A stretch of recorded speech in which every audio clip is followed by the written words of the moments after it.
আসসালামু আলাইকুম। পহেলা বৈশাখের দিন কি করলাম এবং কোথায় কোথায় গেলাম সবই থাকছে আজকের ভিডিওতে। আশা করছি সবার ভালো লাগবে। সবাইকে জানাই শুভ নববর্ষ। তো পহেলা বৈশাখের জন্য আমার তো সুন্দর করে ঘরটা একটু সাজাতে হবে, তাই জন্য ঘর সাজানোর জন্য চলে এলাম সকাল সকাল উঠে।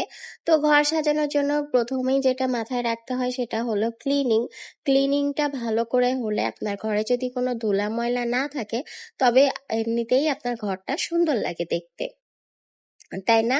তারপরে আমি আমার সেন্ট্রাল টেবিলটা এইভাবে একটু সাজিয়ে দিলাম কোলা এবং রিক্সার কম্বিনেশনে, যেটা পহেলা বৈশাখের সাথে আমার একদমই যাই মনে হলো। এই যে আমার ঘরের ফাইনাল লুকটা কেমন হয়েছে আমাকে অবশ্যই জানাবেন। আমি একটু বাঙালিয়ানা ভাব রাখার জন্য এই পর্দা এবং পাখাটা দিয়েছি। তারপরে আমার কাছে মনে হলো এই ল্যাম্পটা এখানে মানানসই না দেখে এই বাঁশের এই ল্যাম্পটা আমি দিয়ে দিলাম। তো আমার কাছে খুব ভালো লাগছে।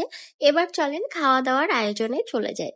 আমার খাবার দাবারের ভেতরে ছিল আলু ভর্তা, বরবটি ভর্তা, মাছের ভর্তা, এটা হচ্ছে ইলিশ মাছের লেজ ভর্তা। আর এদিকে তো পান্তা ভাত ছিলই সকালে। আর পান্তা ভাতের সাথে খাওয়ার জন্য আমার যেটা অবশ্যই অবশ্যই দরকার সেটা হলো ডালের বড়া। আপনারা যারা ডালের বড়ার সাথে পান্তা ভাত এখনো ট্রাই করে দেখেননি, তারা অবশ্যই একটু ট্রাই করে দেখবেন, আপনাদের ভালো লাগবে। এই যে আমার ফুল প্লেটার বলতে পারেন, বৈশাখের প্লেটার। তারপরে বিকালবেলা একটু ঘুরতে যাব বলে রেডি টেডি হয়ে নিলাম। আমি এই প্রথম শাড়ি পরেছি, কেমন লাগছে জানাবেন। তারপরে আমরা হচ্ছে ফুল ফ্যামিলি এবং আমাদের ভাবিরা মিলে একটা পার্কে চলে গিয়েছিলাম। দেখুন এখানে ছোট ছোট বাচ্চা মেয়েরাও কত সুন্দর করে শাড়ি পরে গিয়েছিল, দেখতে খুব ভালো লাগছিল। আর আমরা যখন গিয়েছিলাম প্রোগ্রাম অলমোস্ট শেষ, প্রোগ্রাম মেবি সকালবেলাতে হয়েছে, আমরা জানি না। তারপরে ওই যে একটু সাজানো গোছানো ছিল, সবাই আসছিল ঘুরে ঘুরে দেখছিল, এটাই আর কি বৈশাখের আনন্দ বলতে পারেন।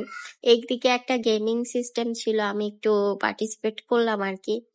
এই যে পার্কটা খুব সুন্দর, তাই না? এই পার্কটাতে আসলে মাঝে মাঝে আসা হয়, তারপরেও অকেশনালি আপনি কোথাও গেলে সেটার এক্সপিরিয়েন্স ভিন্ন। এদিকে ট্রেন দেখে তো আমার ছেলে বলল যে ট্রেনে উঠবে। আর এই যে দোলনা ছিল, আমার এই দোলনাগুলোতে উঠতে তো খুবই ভয় লাগে। কার কার ভয় লাগে বলেন তো? আমি তো একদমই উঠতে পারি না, আমার তো মাথা টাথা ঘুরে একাকার অবস্থা হয়ে যায়। তো পয়লা বৈশাখে কে কি আয়োজন করলেন অবশ্যই আমাকে জানাবেন। এই যে এই ছিল আমার আজকের ভিডিও, কেমন লাগলো অবশ্যই জানাবেন। ভালো লাগলে লাইক কমেন্ট শেয়ার এবং অবশ্যই একটা সাবস্ক্রাইব করতে ভুলবেন না। ভালো থাকবেন সবাই, আল্লাহ হাফেজ।